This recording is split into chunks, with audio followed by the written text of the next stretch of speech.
Aí o meu vídeo, amador é um problema sério, mas enfim, seguindo aí, conforme eu estava mencionando, admite-se a tentativa, é perfeitamente possível a tentativa da lesão corporal, não tem problema algum em relação a isso, é crime material, tá? Mas conforme eu estava mencionando aí no videozinho anterior, você precisa demonstrar que o dolo era realmente de causar a ofensa à integridade corporal ou à saúde. Tá? Se o dolo não era de causar a ofensa à saúde, aí então a situação é de vias de fato e não de lesão corporal. Então, cuidado com essas observaçõezinhas, vocês fiquem atentos, porque depois vai questionar lá na hora da avaliação e vocês vão falar, era um pega. Não, não é pega. Tá? Admite-se a tentativa? Sim, admite-se a tentativa. Se o dolo for de ofender a integridade corporal à saúde. Se não foi, aí então, vias de fato. Então, exemplo, tá? O indivíduo dá um empurrão em alguém com a finalidade só de fazer o deslocamento do seu corpo e não de ofender a sua integridade corporal ou à saúde. Mas em decorrência desse empurrão, ele acaba acaba gerando uma ofensa. O dolo não era de ofender, portanto, não há a situação da tentativa, ok? Seguindo, importante também, pessoal, antes da gente falar aí da ação penal, vocês precisam tomar um pouquinho de cuidado, tá? Já estava esquecendo de passar essas informações também, porque alguns tipos penais, alguns tipos legais que vocês vão encontrar mais adiante, a lesão corporal, ela constitui a definição do ilícito. Tá? Há outros crimes que o legislador, ao definir a conduta ilícita, determina que a lesão seja apurada de forma autônoma. Tá? É o que nós chamamos, ou que talvez vocês vão encontrar na doutrina, com a denominação de absorção das lesões leves, Então veja, em alguns crimes, as lesões elas estão elencadas lá no crime como elemento do tipo. Portanto, constituem essas lesões corporais meio de execução para aquele crime, tá? Que é diverso da lesão corporal. Nessa situação, esse outro crime vai acabar absorvendo a lesão corporal. É o exemplo do roubo. Tá? Lá no 157 do Código Penal, o legislador define o crime de roubo, que é um crime patrimonial, e lá, para ocorrer o crime de roubo, há obrigatoriamente a lesão corporal, ou pode ocorrer a lesão corporal de natureza leve. Ok? Então eu vou arrancar lá o relógio do braço de alguém mediante violência. Dentro da violência já está a lesão leve. Portanto, dessa maneira, ele não vai responder por roubo e lesão leve. Ele vai responder só pelo crime de roubo, porque a lesão já compõe, já constitui o crime de roubo. Tá? A mesma situação na extorsão, no artigo 158 do Código Penal. Se vocês lerem o artigo 158 do Código Penal, dentro da definição de extorsão já está inserido a lesão de natureza leve. Portanto, ele não responde por extorsão 158, mais lesão corporal 129. É a mesma situação no 213 do Código Penal. Se você for lá observar o crime de estupro no 213, a lesão leve já está inserida dentro do 213 do Código Penal. Tanto é que se houver lesão de natureza grave ou morte, qualifica o crime de estupro. Já a lesão leve não qualifica, nem é causa de aumento de pena, porque ele já integra a formação do próprio 213 do Código Penal, do próprio estupro. Então, cuidado com essas situações. Já há alguns outros crimes em que o legislador faz uma ressalva em relação à lesão leve. Ou seja, ele determina nesse tipo legal que a lesão leve seja apurada de forma autônoma. Agora o indivíduo vai responder por aquele crime mais a lesão corporal de natureza leve. Exemplo disso, pesquisem aí injúria real, artigo 140, parágrafo 2º.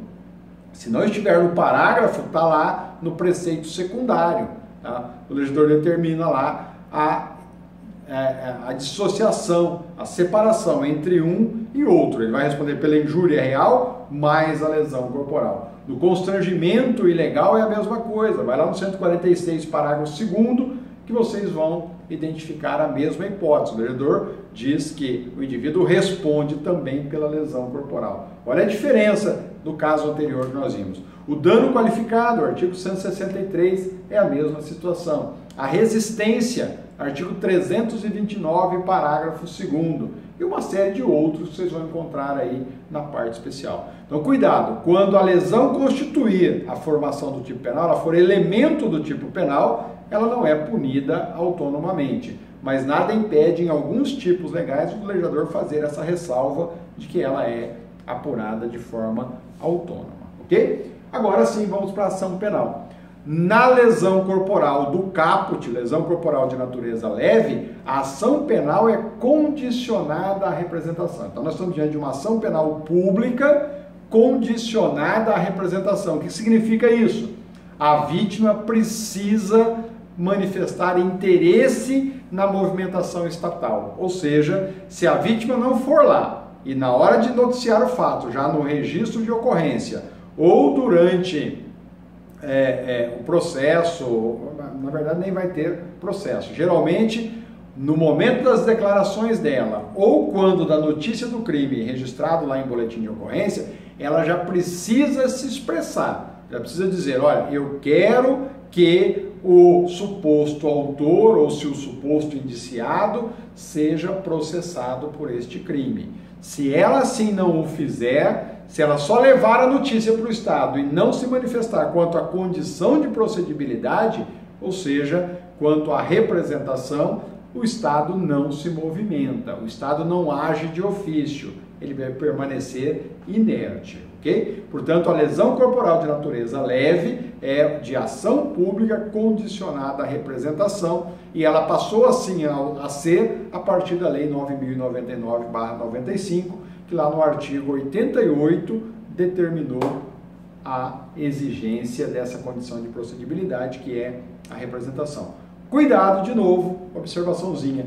A lesão de natureza leve é de ação pública incondicionada nas situações da Lei 13.340/06, ou seja, o artigo 41 da Lei Maria da Penha diz que quando a vítima for mulher e for vítima de lesão corporal, ainda que leve, a ação é pública incondicionada. Ou seja, agora o Estado age de ofício, ela não precisa se manifestar. Ainda que ela vai lá na Lei Maria da Penha e diga, eu não quero processar o meu namorado, eu não quero processar o meu marido, eu não quero processar o meu convivente, o Estado vai processá-lo da mesma forma, porque agora o Estado age de ofício, ok? Já nas lesões graves, gravíssimas e seguida de morte, a ação é pública incondicionada, ok? A ação só é, em regra, condicionada à representação na lesão leve. Quando ela for grave, gravíssima ou seguida de morte, a ação é pública incondicionada. Para finalizar, pessoal, 2 itenzinhos rápidos aí. A intervenção cirúrgica e lesões esportivas. Nós já falamos disso lá na parte geral, mas bem rapidinho. Pessoal, em caso de emergência, nós estudamos isso lá no estado de necessidade, tá? Ou seja, naquelas situações em que há um risco iminente ou já está acontecendo o risco de morte para o paciente, qualquer pessoa que assim agir, lesionando esse indivíduo, por exemplo, realizando lá uma cirurgia sem a autorização da vítima, não comete crime, mas agora com fundamento lá na excludente de ilicitude do estado de necessidade. Em caso de cirurgias corretivas ou terapêuticas, ou seja, aquelas cirurgias que não são emergenciais, tá? Agora, na prática, tá? A vítima, o paciente acaba autorizando. E ao autorizar o médico ir lá e realizar a cirurgia, ou seja, lesionar aquele paciente, o médico está agindo no exercício regular do direito da profissão dele de médico, ok? Se houver um erro médico, agora nós não estamos diante de nenhuma das situações. Então, se durante a cirurgia autorizada ou emergencial, que não precisa de autorização, estado de necessidade ou no exercício regular do direito, Se o médico vier a cometer um erro, aí ele vai responder por lesão corporal culposa, que nós vamos ver mais adiante. E a questão aí das lesões esportivas. Nós já verificamos isso também na parte geral. O indivíduo está exercendo regularmente um direito. Se ele está exercendo regularmente um direito, há excludente de ilicitude. Cuidado com algumas exceções disso, que nós também já discutimos lá na parte geral, mas só para relembrá-los. Se ele agir fora do exercício regular do direito, fora do regulamento esportivo e de forma intencional, é óbvio que aí ele vai responder pela lesão corporal. Se estiver presente os requisitos do Estatuto do Torcedor, ou seja, os requisitos da Lei 12.299 de 2010, agora nesta situação ele também será responsabilizado, mas lá pela Lei 12.299. No caso de doação de órgãos de pessoa viva, nós também temos uma lei específica em que não impõe isso como crime, que é a Lei 9.434/97. Ela permite a doação de órgãos de pessoa viva, tá? Portanto, sem problema algum. Vocês viram agora, recentemente, né, no dia de ontem, faleceu aí o Luiz Flávio Gomes e o filho dele tinha feito a doação de medula para ele, tá? Para a cura do câncer. Portanto, o filho dele foi lesionado para poder fazer a doação desse órgão ao pai, mas há uma permissão disso lá na Lei 9.434/97, portanto, nós estamos falando do 129 do Código Penal. Se houver o consentimento da vítima, a ofensa, a integridade física é considerada um bem indisponível e nessa situação haverá sim o crime de lesão corporal, tá? Salvo, e nós já falamos disso também, naquelas situações sociais ou culturalmente aceitas, que é da mãe que fura a orelha da criança para colocar o brinco, da filha para colocar o brinco, que é a situação que você vai a uma manicure, enfim, aquelas hipóteses que nós já comentamos lá adiante. Nessa situação, você consentindo, tá, para ofender a sua integridade corporal, por tratar-se de uma situação cultural, socialmente aceita, também não há o crime. Fora essa situação, se você consentir, ainda assim haverá o crime, porque a integridade física é considerada como bem indisponível. O caput é isso. Nos próximos a gente avança aí para os parágrafos. Um abraço.